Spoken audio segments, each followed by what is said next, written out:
Hey Bryce, what did you get your mum for Mother's Day? Mate, to be honest, I just sent her a text message. Oh no, Yeah. that's terrible, man. Well, you know Yeah. what you should have done? You should have done what I did. You should have gone on to equitymates.com/stake, signed up, and got your mum some shares. What are you talking about? You can't go and buy your mum shares. Yeah, mate. With stake, you can gift shares to other people. Mate, that's not bad. So how does that happen? So all you have to do, go to equitymates.com/stake, sign up through our website, get yourself a free $25 when you fund your account, and then you can go on and buy shares for other people. So I bought my mum a nice little parcel of Apple shares for Mother's Day. Nice, an apple pie. Yeah. I've been on them for a while about starting investing, and I thought, you know what? Why don't I just take it into my own hands and get them started? So you can do that too. That's actually probably one of the coolest presents I've heard about, Ren. So all I need to do is head to equitymates.com/stake. I'll sign up to an account and then fund it. And then they're going to give me free brokerage on any transaction in the US and $25 into my account. And then I can send Apple or Amazon or any stock in the US to my mum for next Mother's Day. So that's going to be better than sending a text message. Mate, if I hear about you sending a text to the lovely Anne next Mother's Day, I'll be having a stern word with you. Mate, I'll make sure I sign up to stake before that happens. That's what I like to hear. Nice. That's equitymates.com/stake for free brokerage, $25 into your account. Equity Mates. I will say this about investing. Everything you do learn is cumulative. What I learned at 20 is useful.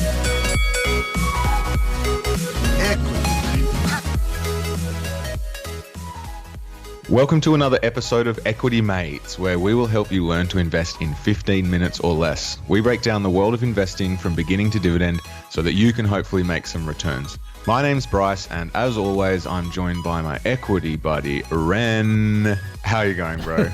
I'm good, Bryce. How are you? Very well, thank you. So we're back with a part 2. We kicked off part 1 last episode, and we've come back to continue on what is a journey of trying to think like Warren Buffett. So yeah, well, that's my constant life journey, but yeah, you'll get there one day. Yeah. Any advice is appreciated. Yeah, so for those that are joining us, we're just going to get stuck straight into it. We have decided to answer ourselves 9 questions that Warren Buffett looks to answer himself when he is trying to choose or looking at researching a stock. Now, these 9 questions came from a book that I'm reading and Ren has read called Buffettology, which is by Mary Buffett, who is his daughter-in-law. Is that right, Ren? Yes. That is right. Nailed it. Yes. His daughter-in-law, and through such close access to the man himself, she's decided to she has written a book explaining the techniques that have made Warren one of the world's most famous investors. So I think you can say the world's most famous. I don't think you need to say one of. Okay, good. The world's most famous investor. So Ren, let's do a very quick recap on last week. So we've both chosen a stock that we are going to answer these questions against. What was your stock? My stock was ResMed. And briefly, for those that have just joined in on this, what does ResMed do? They make medical devices that help people with sleep apnea sleep better.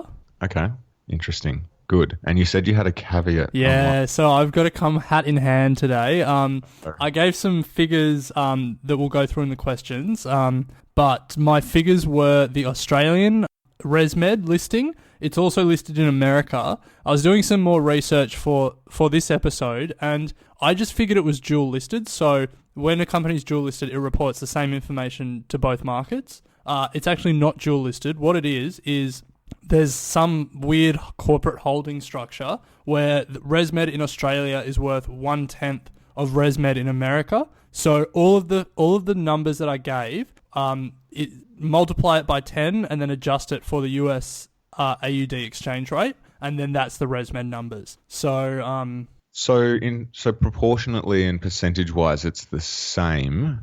Yeah. It's just in terms of dollar figure, a lot less than total ResMed. Correct. So what it is like the earnings per share numbers that I gave are based on the 1/10 structure and in AUD rather than USD, but the growth of those numbers, the percentage change, that reflects the American one. The American one factoring in the exchange rate fluctuations as well, I guess. So do you think that's changed your opinion on where it was sitting in answer to the questions last week? Nah, not at all. But this week, I'll be using the American data rather than the Australian data. So apologies for all of that. But, that just teaches everyone, don't take trading advice from a podcast. Well, do. But no. Don't take advice. Don't believe everything. Listen to us, but don't take our advice. No. Well, luckily we didn't give any advice last week. No, so that's we never good. give advice. No. Great. So my sleepless nights, I was wondering why it was, and that was because you'd cooked the numbers last week, so I can sleep well this week. You know what? Not a lot of people came to us pointing out that error. So I'm thinking that people aren't taking notes as we're talking and then following up and doing some homework afterwards. Or no one's listening. Yeah, that's probably more likely.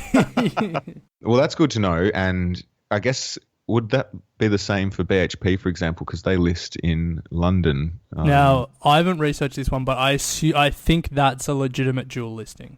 Right, okay. I'm going to Google it now. And while I'm Googling it, do you want to tell us the company that you talked about last episode? Yeah, sure. So there's actually been some updates in the company that I picked last week. So I chose Boral Limited, ASX ticker BLD. So if you want to check it out, BLD on the ASX or Google Finance or whatever it is. And it's an international building and construction materials company based in Sydney.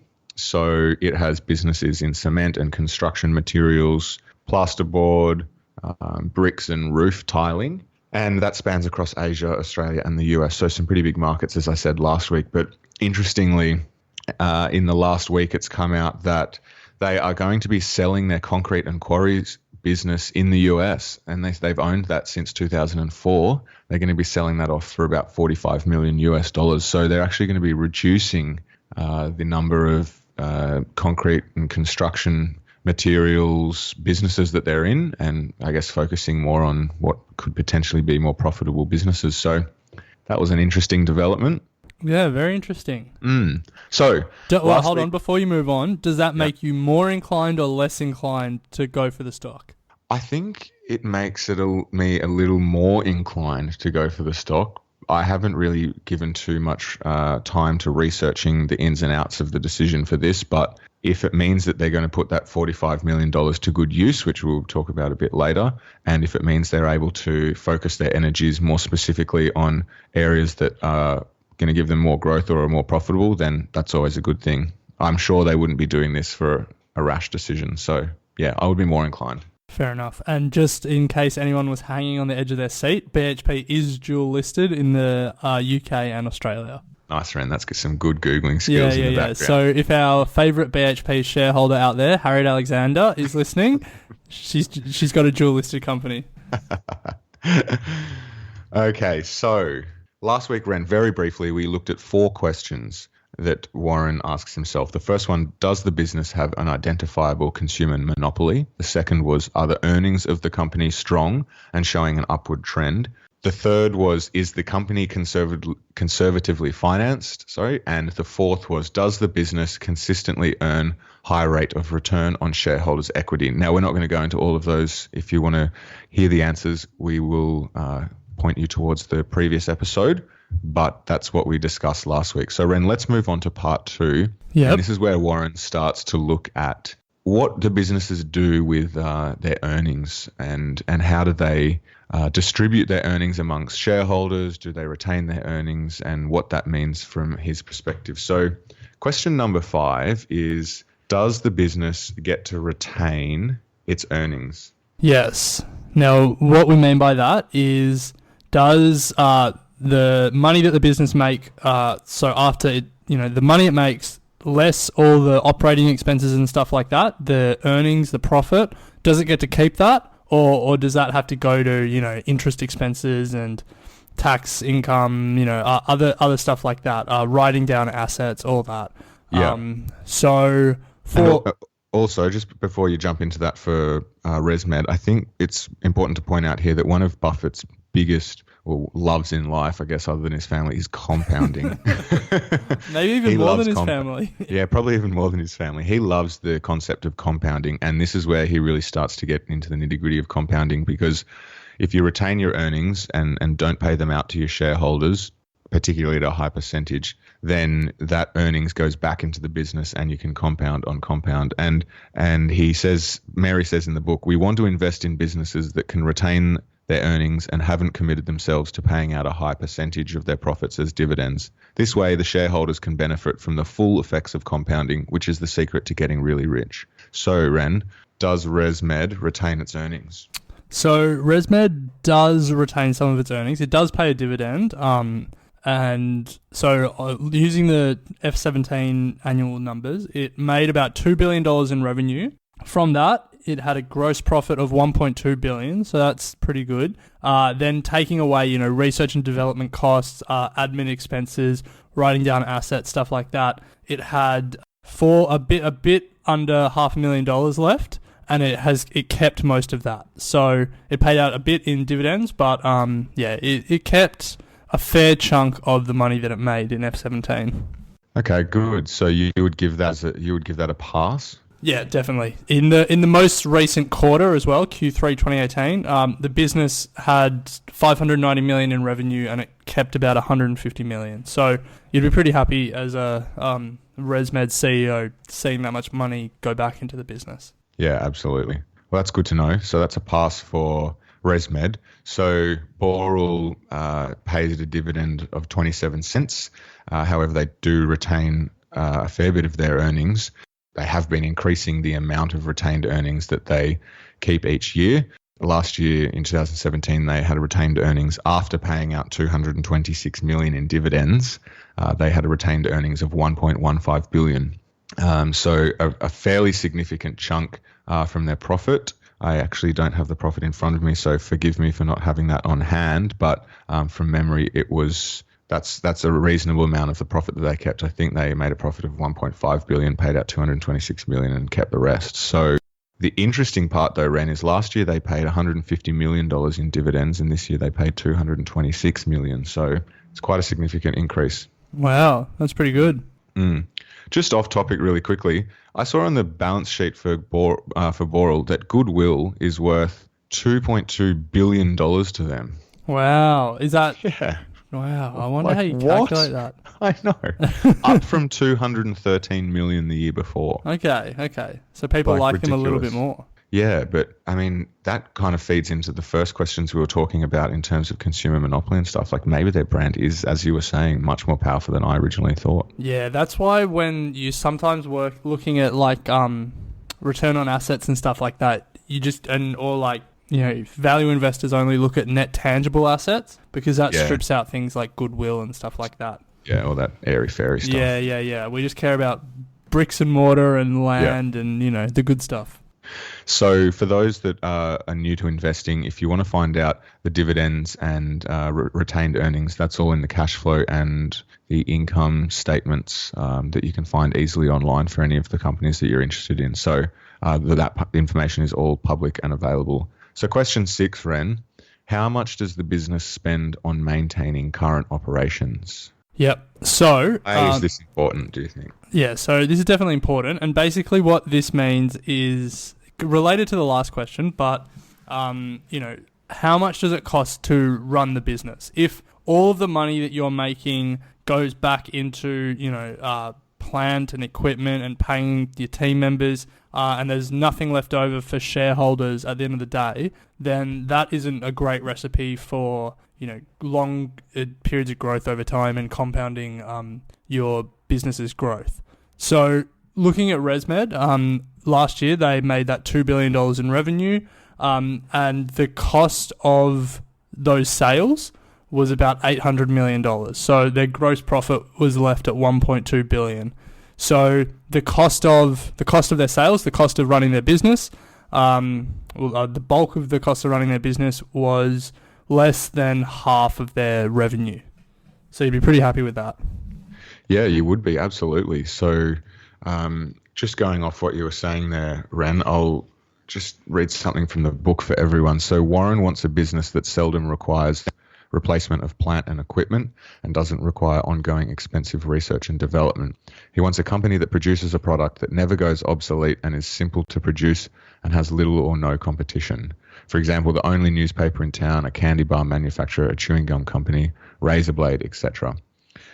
So these are, predictable products and predictable profits. So Boral, I don't think necessarily fits into that. They have operating expenses of $3.9 billion. And I think, they have to spend a lot on continuously purchasing these commodities. I don't think a commodity business falls too well into this. Would you agree, Ren? Yeah, definitely not. No. So they have a huge sort of capital requirement to keep their business running. So $3.9 million spent on running the business. So I would suggest that Boral would not answer a yes for Warren's question in this case, due to the nature of it being a commodities business. Fair enough.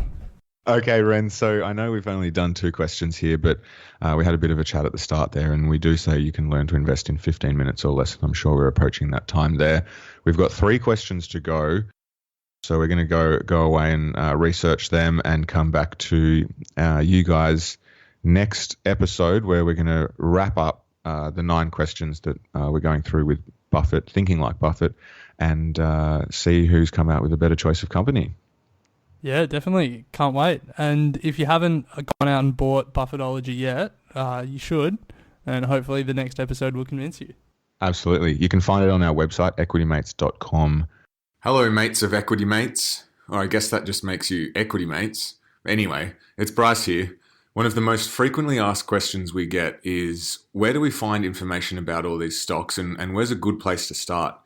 Now, we could do a whole episode on this, and we often do touch on it, but the best place to start is by signing up to our Thought Starters weekly email. Each week, we send you some cool stuff that has caught our eye during the week, as well as some more detailed articles on stocks and invested-related content. We also include Basics 101. These are articles tailored specifically for beginners to really propel you on your way. We don't spam you. We hate spam. It's once a week, and there's enough stuff in there to occupy you for a full day of browsing at work. Now, Ren puts a lot of effort into finding quality articles for you guys, so if anything, just sign up so he feels the love. Head to equitymates.com and chuck in your email at the bottom of the page. Equity Mates and the people appearing in this program may have positions in the companies mentioned. This is general advice only.